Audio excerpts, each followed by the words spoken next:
આ લોકોને છેલ્લો પ્રશ્ન કે પૈસા જ જોવે છે, ચલો 1.5 લાખ તમે લોકોએ બંધારણ વેચવા માટે જ બનાવ્યું છે, તો અમને એક ઓફર આલો, ડીજે વાળા હું ભેળા કરું, જેટલા પૈસા જોતા હોય એટલા તમને હલાવું. સમાજમાં પૈસાની ભૂખ હોય અને તમે 1.5 લાખમાં ડીજે માટે કરીને તમે વેચી મારતા હોય બંધારણ, તો અમને એક ચાન્સ આલો કે ભાઈ અમે મીટિંગ કરીએ સાઉન્ડ વાળાને, તમને પૈસા આપીએ.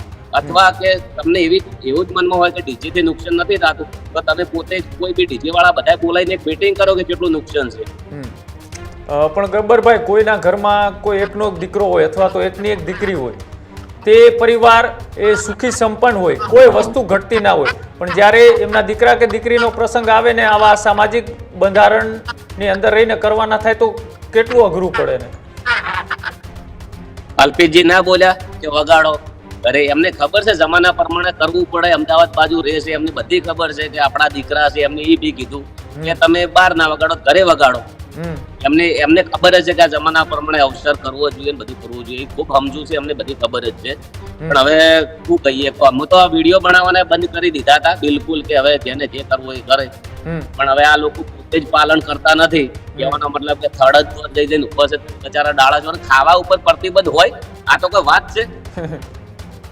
ગબ્બરભાઈ, જે રીતના આ મુદ્દો અત્યારે પાછો ચર્ચામાં એટલા માટે આવ્યો કે પાટણની અંદર જે બંધારણના ઘડવૈયાઓ સ્ટેજ ઉપર હાજર હતા, તેઓની હાજરીમાં બંધારણ તૂટ્યું અને ત્યાં માત્ર 1.5 લાખ રૂપિયાનો દંડ, અને તમારા પરિવારે જે કાંઈ કર્યું તેમને સમાજમાંથી દૂર, એટલે કે જે આમાં વાલા દવલાની નીતિ ક્યાંક અપનાવવામાં આવી હોય તેવું અત્યારે વિસ્તારના લોકો વાત કરી રહ્યા છે.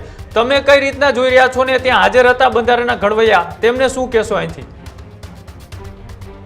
1-2-4 લોકો કે એવું નથી, આખો સમાજ જ કહે છે કે આ છોકરા હંગાત ખોટું કર્યું છે.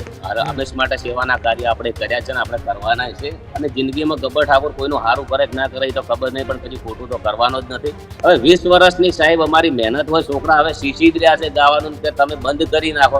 હવે ડીજે પ્રશ્ન એવો કેવો છે કે ડીજે 8-10 હજારમાં આવતું હોય છે, અમારા પોતાના સીધા લાખોમાં થતા હોય છે. ડીજે વાળા માટે અમારે એ માટે બોલવું પડે છે કે એમના હંગાત અમે એકબીજા જોડાયેલા છીએ, કે એમની રોજગારી માટે. લોકો ફોન કરી, એક વ્યક્તિનો એવો ફોન આવ્યો હતો કે હું 8 મીડિયો 8 બેજ સાઉન્ડ લાવ્યો છું અને લોન કરીને લાવ્યો છું. બોલો.